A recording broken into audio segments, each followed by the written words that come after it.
మత్తయి సువార్త 4th page.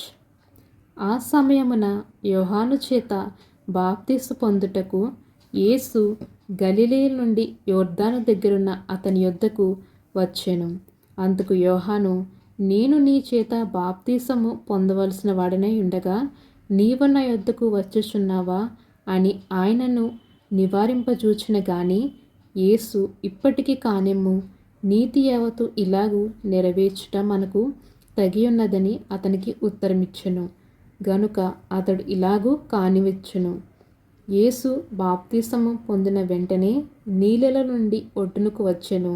ఇదిగో, ఆకాశము తెరవబడెను. దేవుని ఆత్మ పావురము వలె దిగి తన మీద వచ్చుట చూచెను. మరియు ఇదిగో, ఈయనే నా ప్రియ కుమారుడు, ఈయన యందు నేను ఆనందించుచున్నానని ఒక శబ్దము ఆకాశము నుండి వచ్చెను. ఆమేన్.